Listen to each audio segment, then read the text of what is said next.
February the 8th, 1250, Mansurah, Egypt. Under a burning desert sun, King Louis IX stands ankle-deep in blood beside the rotting wooden bridge his men have just crossed. Behind him lie the bodies of hundreds of crusaders. Ahead of him, 18,000 Saracen warriors tighten a noose around just 1,600 French knights and sergeants. They should be wiped out within minutes. But what happens next will defy every law of war. The year is 1248. Europe trembles with a fever it calls holy. Jerusalem has fallen, again, and the faithful look to one man to save Christendom. His name is Louis, King of France, and he is 29 years old. Tall, lean, with pale skin that burns under any sun, he moves through the world like a monk who accidentally inherited a crown. He sleeps on straw. He wears a hair shirt beneath his royal robes. He prays until his knees bleed. His courtiers whisper that he is more saint than sovereign, and they are not entirely wrong. But Louis is no fool. He understands that faith without power is only prayer, and prayer alone will not take back the Holy Land. So he does what no European king has done in 50 years. He pledges his entire kingdom, its gold, its grain, its sons, to a crusade. Not a crusade to Syria, where the coastal fortresses still hold, but to Egypt. Because Louis knows what the previous crusaders learned too late. Egypt is the heart. Control the Nile, and you control the trade that funds every Mamluk sword, every Saracen army, every garrison from Cairo to Damascus. Strike Egypt, and the entire Muslim world will buckle. It is a brilliant strategy. It is also arrogance dressed in piety. By the summer of 1249, Louis has gathered the largest crusader army in a generation. 15,000 men. Knights from Burgundy and Champagne. Sergeants from Flanders. Crossbowmen from Italy. They are not rabble. These are professionals. Veterans of a dozen petty wars, hardened by the endless feudal violence that turns Europe into a grinding wheel of steel and flesh.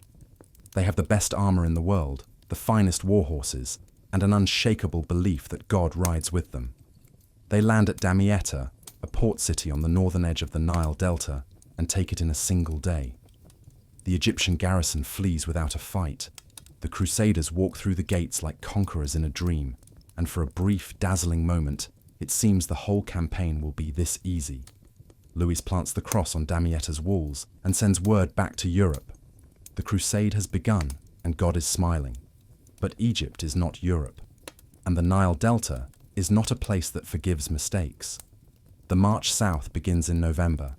On the map spread across Louis's command tent, the route looks simple. Follow the eastern branch of the Nile, push toward Cairo, force the Sultan to submit or die.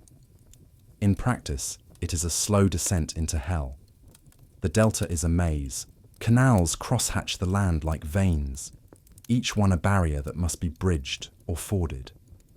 The ground is soft, treacherous, swallowing wagon wheels and hooves alike. The air is thick with mosquitoes that swarm in black clouds, biting through mail and cloth.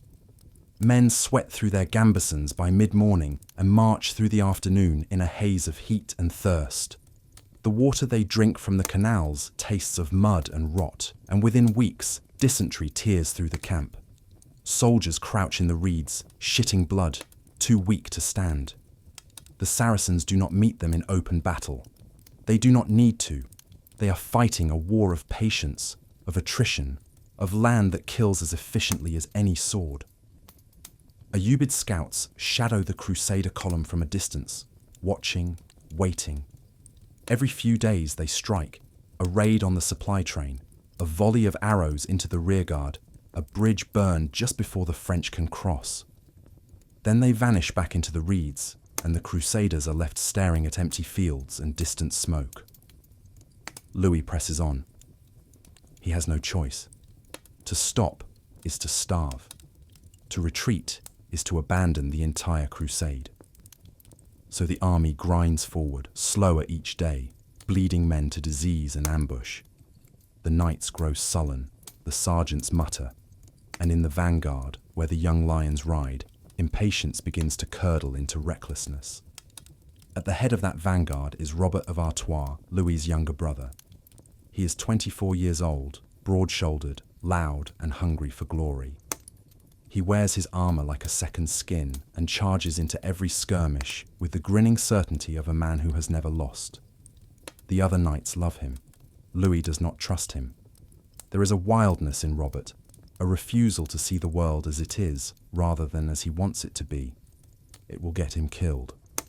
Louis knows this, but Robert is his brother, and blood is a chain that even kings cannot break. By late January, the Crusaders reach the canal at Mansurah. On the far side, less than a mile away, the city rises from the delta like a clenched fist. Mansurah, the victorious, named for the battle 60 years earlier when the Ayyubids shattered the Fifth Crusade and drowned its leaders in the Nile. The name is a taunt, and everyone knows it. The canal is wide, deep, and guarded. On the opposite bank, Saracen cavalry patrol in shifting formations, their horses stepping lightly over ground they have known since childhood.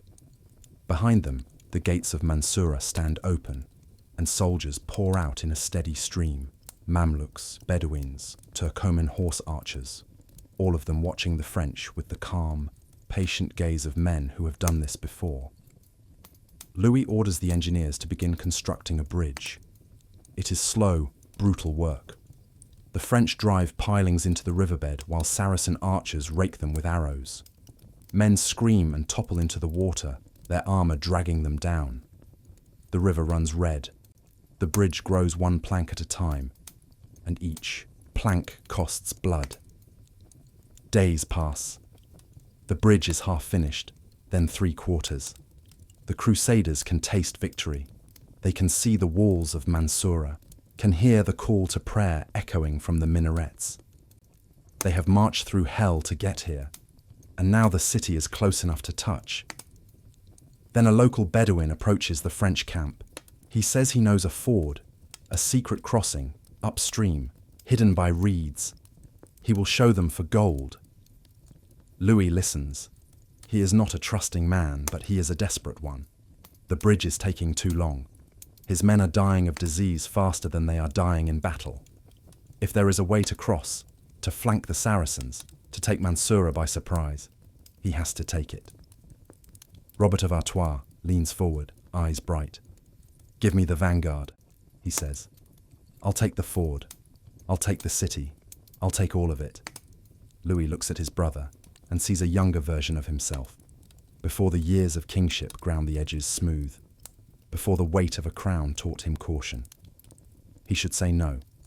He should send scouts, test the ford, wait for the rest of the army to prepare. Instead, he says yes. February the 7th, 1250. Before dawn. The French vanguard, 1,400 knights and 200 sergeants, moves through the darkness toward the hidden ford. Robert of Artois rides at their head, his face half hidden by his helm, his hand tight around the grip of his sword. Behind him, the Templars follow, grim and silent in their white surcoats. These are not children playing at war. These are killers, professionals, men who have spent their lives learning the craft of violence. The ford is real, the water is shallow, the bottom firm. The vanguard crosses in silence, horses stepping carefully through the current. On the far side, the reeds part, and the land opens into flat, empty fields. Mansurah is ahead, its gates still closed, its walls dark against the pre-dawn sky. Robert does not wait. He does not signal for the rest of the army. He does not send word back to Louis. He charges. The vanguard surges forward, a wave of steel and fury, and the ground shakes beneath their hooves. They cover the distance to Mansurah in minutes, and when they reach the gates, the city is unprepared. The Saracen commander is still in his tent. His men are scattered, half asleep, weapons stacked. The French smash through the outer defences like a mailed fist through wet parchment, and suddenly they are inside. Robert laughs. He can see the palace. He can see the banners of the Sultan's army.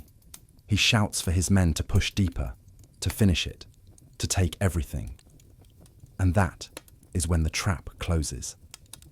The streets of Mansurah are narrow, too narrow for a cavalry charge. The French horses jostle and stumble, pressed shoulder to shoulder, unable to maneuver. The knights look around and realize, too late, that they are no longer an army. They are a crowd. The Saracens pour out of the alleys. Mamluks with curved swords, archers on rooftops, men with spears and axes and stones. They do not fight like Europeans. They do not line up in neat ranks and trade blows. They swarm. They strike from above, from behind, from windows and doorways and shadowed corners. A knight in full armor is a mountain of protection on an open field, but in a city street, he is a slow, clumsy target. The French begin to die. A crossbow bolt punches through a Templar's gorget, and he falls from his horse, choking on blood. A Mamluk vaults from a rooftop onto a knight's back and drives a dagger through the gap in his pauldron. Horses scream and rear, throwing riders into the dirt, where hands drag them down and blades find the seams in their armor. The French try to retreat, but the streets are clogged with bodies and panicked animals, and there is nowhere to go. Robert of Artois is cut down in front of the Sultan's palace. He fights until the end, his sword rising and falling, but he is alone, and there are too many. A spear takes him in the side, another in the neck, and he collapses in a spreading pool of his own blood. The Templars die beside him, everyone. By the time the sun rises, the vanguard is gone. 1,600 men, dead or dying, scattered through the streets of Mansurah like broken toys. And on the far side of the canal, King Louis realizes what has happened. He stands at the edge of the ford, staring across the water at the smoke rising from the city. His brother is dead. His vanguard is destroyed. And now, the Saracens know exactly where the French are. Louis has two choices.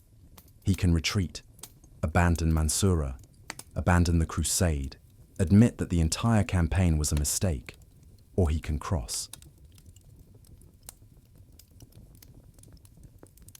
Louis crosses at midday. He does not hesitate. He does not wait for the bridge to be completed or for the full army to assemble. He takes what he has, 1,600 knights and sergeants, the men closest to the ford, and he plunges into the water. The current tugs at his horse's legs. Arrows hiss overhead, splashing into the river around him. A sergeant to his left takes a bolt through the eye and falls backward, his body swept downstream. Louis does not look back. He reaches the far bank, climbs the muddy slope, and forms his men into a rough column. Ahead, smoke rises from Mansurah. His brother is dead inside those walls. The vanguard is annihilated. And now, from the south, from the east, from every horizon, the Saracen army is coming. They appear first as dust clouds, distant and shapeless, rolling across the delta like a sandstorm. Then the dust resolves into movement. Horses, thousands of them, their riders shouting in Arabic, drums pounding a rhythm that shakes the ground. The Mamluks come first, elite slave soldiers trained from childhood to fight on horseback, their armor glittering in the sun. Behind them, Bedouin cavalry spread wide, flanking movements already in motion. Behind them, Turkoman horse archers, bows, strung, quivers full, and behind them, thousands more, levies from Cairo, garrison troops from the Delta, warriors who have traveled from Syria and beyond to defend Egypt from the Franks. 18,000 men against 1,600. The French watch them come.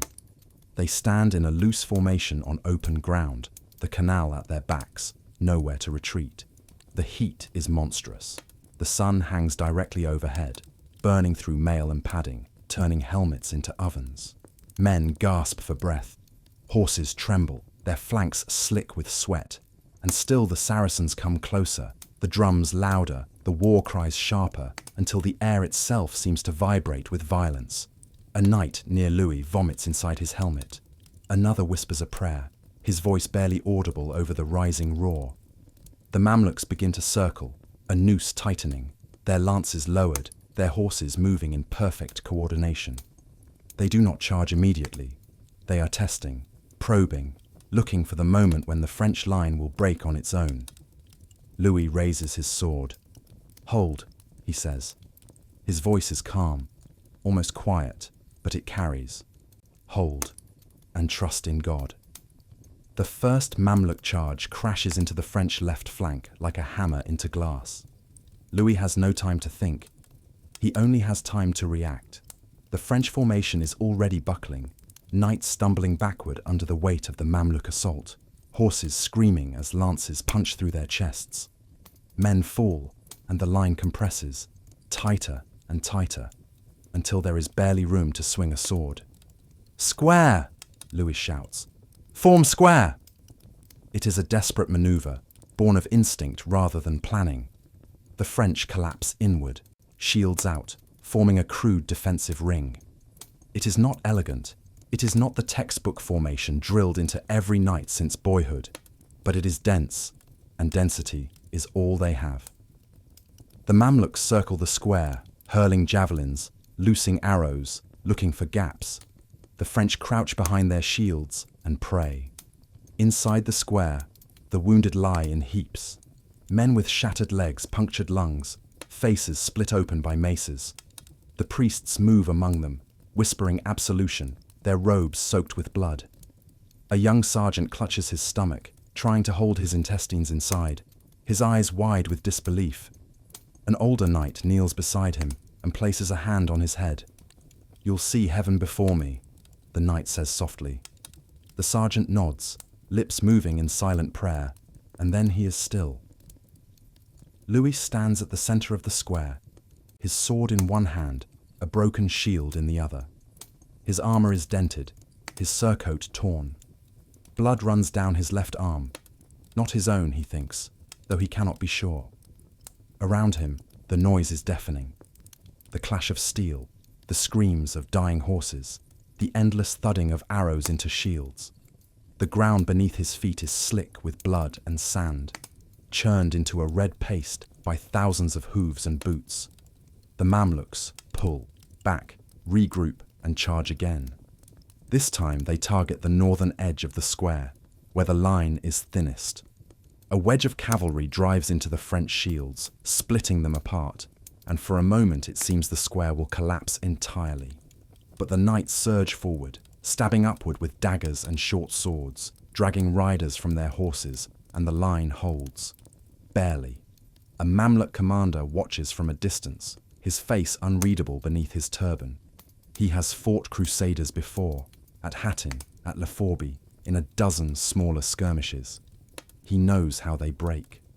First, the horses panic. Then the sergeants flee. Then the knights, weighed down by their armor, are run down and slaughtered like cattle. It is only a matter of time. But these Franks are not breaking, and that is a problem. The sun moves. Slowly, impossibly slowly. It slides toward the western horizon, and the heat does not relent. The French have been fighting for hours now, though time has lost all meaning. There is only the next blow, the next breath, the next moment of not dying. The Saracens attack in waves, never giving the French time to rest. Horse archers circle at a distance, shooting over the heads of the Mamluks, their arrows falling like rain. The French shields are splintered, held together by will and desperation. Men crouch beneath them, shoulders aching, arms numb, waiting for the impact that will punch through wood and mail and flesh. A lance breaks through the shield wall on the eastern side. The knight behind it has no time to react before the point enters his throat. He falls backward, choking, and the Mamluks press forward, trying to widen the gap. But the French sergeants are there, stabbing with spears, pushing with shields, and the gap closes. A Mamluk is dragged from his horse and disappears beneath a flurry of axes and maces. His screams are brief. The fighting is no longer organized. It is butchery. Men grapple in the dirt, too close for swords, using knives and fists and teeth. A French knight bites through a Mamluk's wrist, spits blood, and swings his mace into the man's skull. A sergeant loses his helmet and takes a sword stroke across the face that splits his nose and cheekbone. He does not fall. He cannot afford to fall. He drives his dagger into his attacker's groin and keeps fighting, blood pouring down his ruined face. The horses are dying faster than the men. They lie in tangled heaps around the square, their bodies forming a low, grotesque wall. Some are still alive, thrashing weakly, their legs broken, their bellies opened. The smell is overwhelming. Blood, shit, sweat, the coppery tang of torn flesh baking in the sun. Louis moves through the square, stepping over bodies, shouting encouragement, physically pulling men to their feet. His voice is hoarse, his lungs burning. He does not think about his brother. He does not think about the impossibility of what they are doing. He thinks only about the next minute, the next hour, the next breath. A Templar collapses beside him, an arrow through his chest. Louis kneels, takes the man's hand.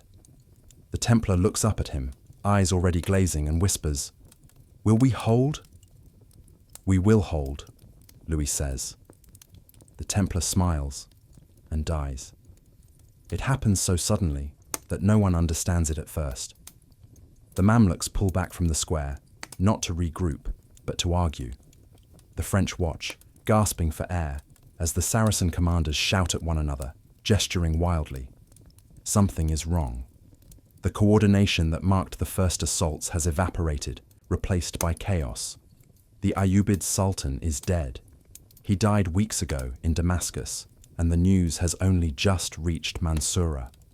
The Mamluks, who owe their loyalty to him personally, are suddenly leaderless. His son is too young to command. The emirs are already fracturing into factions, each one jockeying for power, each one more interested in securing their own position than in finishing the battle. The drums stop. The war cries fade. And in the sudden, eerie silence, the French realize they are still alive. Louis does not wait. He raises his sword, his voice raw but clear. "With me!" he shouts. "With me! Now!" The square explodes outward. 1,000 exhausted, bleeding, half-dead men surge forward, not in a disciplined charge, but in a primal, desperate roar. They have been pushed to the edge of annihilation, and now they are pushing back. The Mamluks, caught off guard, disorganized, stumble. Their horses wheel and scatter. A wedge of French knights crashes into their flank, and suddenly it is the Saracens who are reeling. The French are not faster, not stronger, not more numerous. But they are cohesive, unified by the simple fact that they have survived the impossible and refused to die quietly. The Mamluk line bends. Then it breaks. 18,000 men, who should have slaughtered the French in minutes, begin to retreat. Not in panic, not in rout, but in confusion and disarray. They pull back across the fields, toward Mansurah, toward the safety of the city walls, and the French do not pursue. They cannot. They barely have the strength to stand. The sun sets over the Nile Delta, painting the sky in shades of red and gold. The battlefield is silent now, except for the low moans of the wounded and the ragged breathing of men, too exhausted to move. Bodies lie everywhere, French, Saracen, horses, all of them tangled together in the mud and blood. Louis kneels in the center of what was the square. His sword is still in his hand, though he does not remember gripping it. His armor is dented and scarred, his surcoat unrecognizable beneath the filth. Around him, his men collapse where they stand, some weeping, some laughing, some simply staring at nothing. A priest approaches, his face grey with shock. "Your Majesty," he whispers. "We held." Louis does not respond immediately. He looks out across the field, at the thousands of dead, at the wreckage of what should have been a massacre. He thinks of his brother, lying somewhere in the streets of Mansurah. He thinks of the men who followed him across the ford, who trusted him, who died because he made a choice. "We held," Louis says quietly, "but we are still in Egypt." There is no celebration, no triumph. The Saracens have withdrawn, but they are not defeated. The French have won a battle, but they are trapped, cut off from their supplies, surrounded by hostile territory, their army bleeding and starving. Louis rises slowly, his knees aching, his body screaming for rest. He looks toward Mansurah, where the gates have closed and torches flicker on the walls. The city is still there. The enemy is still there. And the crusade, for all its impossible courage, is already dying. But tonight, they are alive. And in this desert, on this day, that is victory enough.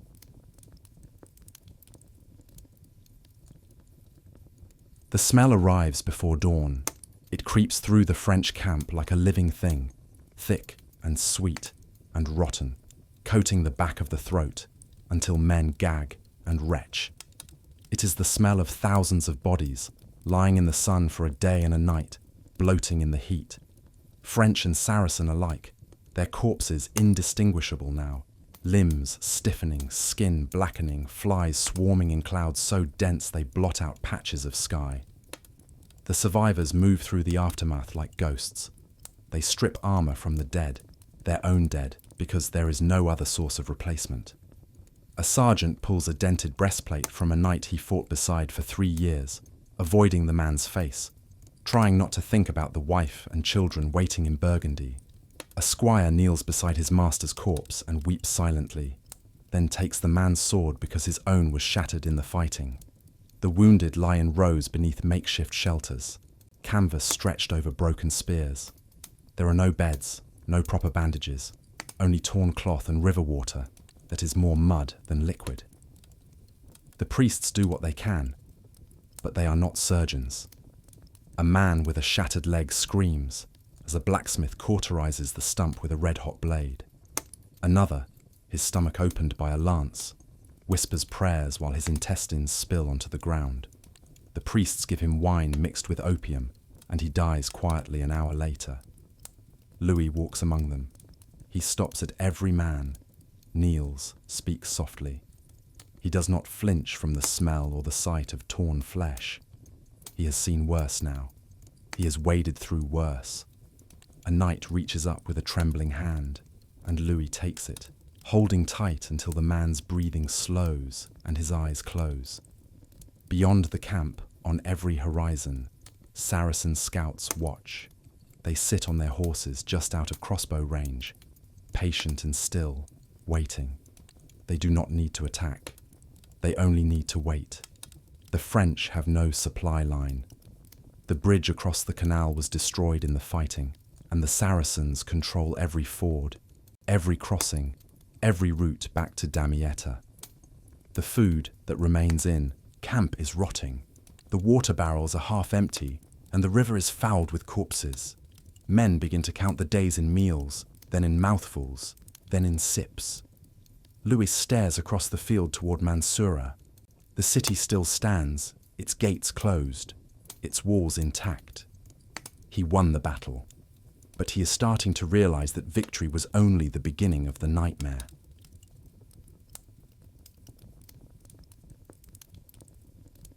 The Nile rises in March. It is not the great flood of summer, but it is enough. The canals swell, the low ground turns to marsh, and the few routes the French might have used to retreat are swallowed by brown, swirling water. The camp becomes an island, surrounded by mud and reeds, and the bodies of men who tried to escape and drowned in their armor. The disease spreads faster than any Saracen army. Dysentery first, turning men inside out, leaving them hollow and shaking, too weak to stand. Then typhus, brought by the lice that infest every garment, every blanket, every corner of the camp. Men burn with fever, hallucinating, calling out for mothers and saints, and anyone who will make the pain stop. The priests anoint them, and move on to the next man, and the next, their hands slick with holy oil and sweat. The Saracens do not need to attack. They tighten the noose slowly, methodically, cutting off any attempt to forage or scavenge. A patrol of 20 French knights rides out to search for food and does not return. Their heads appear the next morning, mounted on pikes within sight of the camp. The message is clear. You are already dead. You just haven't finished dying yet. Louis holds councils with his remaining commanders. They meet in his tent, a structure that once seemed grand and now feels like a tomb. The maps spread across the table are useless. Every route is blocked. Every option leads to the same conclusion. "We have to retreat," says a baron from Champagne, his face gaunt, his voice hollow. "We have to try for Damietta. If we stay here, we all die. If we retreat, they will hunt us through the Delta," says a Templar commander. "We will be slaughtered in the canals." "We are being slaughtered here."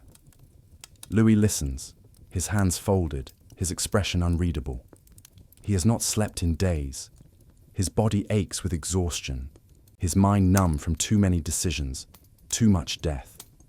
He looks at the faces around him, men he has known for years, men who followed him across the sea because they believed in him, in God, in the dream of Jerusalem. "We break out at night," Louis says finally. "We move fast, light, and we do not stop until we reach the sea." The commanders stare at him. They know it is not a plan. It is a prayer with swords. They leave on April the 5th, under a moonless sky. 8,000 men, all that remain of the great Crusader army that landed at Damietta 6 months earlier. They move in silence, abandoning the tents, the supplies, the wounded who cannot walk. Those men are left behind with a priest and enough wine to dull the pain. They know what is coming. The Saracens will find them by morning. The column makes it less than 3 miles before the ambush begins. The Saracens are waiting in the reeds, in the shallow water, in the darkness between the stars. Arrows hiss out of nowhere. Men scream and fall, clutching at shafts buried in their chests, their throats. The column breaks apart, fragmenting into desperate clusters, each one trying to find a way forward, a way out, a way to survive. Louis is in the water up to his chest, his sword in one hand, dragging a wounded sergeant with the other. The current pulls at him, trying to sweep him downstream. Around him, knights flounder and drown, their armor dragging them under, their hands clawing at the surface before disappearing. A horse thrashes past, its rider gone, and Louis has to duck to avoid being kicked in the head. A Mamluk cavalry charge crashes into the column's flank, and suddenly there is no formation, no order, only chaos. Men fight in the dark, swinging blindly, unsure if they are striking friend or foe. A Templar goes down, pulled under by hands he cannot see. A baron from Flanders takes a spear through the back and falls forward into the water, his mouth opening in a silent scream. Louis loses his grip on the sergeant. The current takes the man, and Louis watches him vanish into the black water, too exhausted to follow, too numb to feel anything but a distant, aching guilt. He stumbles forward, his legs like lead, his lungs burning, and then hands grab him, French hands, pulling him toward the bank, dragging him out of the canal. "Your Majesty, we have to go. We have to..." The sentence ends in a gurgle, as an arrow takes the speaker through the neck. Louis tries to stand, tries to raise his sword, but his body will not obey. He collapses onto the mud, gasping, and the world tilts and spins. When he looks up, there are Mamluks surrounding him, their blades drawn, their faces shadowed. One of them speaks in Arabic, a command, and the others lower their weapons. They do not kill him. They bind his hands, pull him to his feet, and lead him away from the water, away from the screaming, away from the men who are still drowning in the dark. The King of France is a prisoner. They bring him to a tent on the outskirts of Mansurah. It is well appointed, almost luxurious. Silk cushions, carpets, a brazier burning sweet-smelling wood. Louis sits on the floor, his hands still bound, his armor stripped away. He wears only a torn gambeson, filthy and stained. His hair is matted with mud and blood. He looks like a beggar, not a king. The Mamluk commanders enter, their faces impassive. They do not gloat, they do not mock. They are professionals. and they have won. That is enough. One of them speaks in broken French. Your men are dead or captured. Your army is destroyed. You will pay ransom or you will die here. Louis looks up at him, his blue eyes still bright despite everything. What is the price? Damietta, and 400,000 livres. It is a staggering sum, enough to bankrupt France. Damietta, the city Louis took in a single day, the city that was supposed to be the key to Egypt. All of it, gone. The entire crusade, erased in a handful of weeks. Louis closes his eyes. He thinks of his brother, dead in the streets of Mansurah. He thinks of the thousands of men who followed him, who believed in him, who are now corpses rotting in the Delta. He thinks of Jerusalem, the city he swore to liberate, the city he will never see. I agree, he says quietly. The commanders nod and leave. Louis is alone in the tent, surrounded by silk and incense, the sounds of the camp distant and muffled. He prays, his lips moving silently, but the words feel hollow. God was with him at Mansurah, he is certain of that. God gave him the strength to hold the line, to survive the impossible. But God did not give him victory, only survival. And in the end, survival is not enough. The Seventh Crusade ends not with glory, but with gold. Louis is released after the ransom is paid, his body broken, his spirit scarred. He sails back to Europe a year later, no longer the confident young king who left.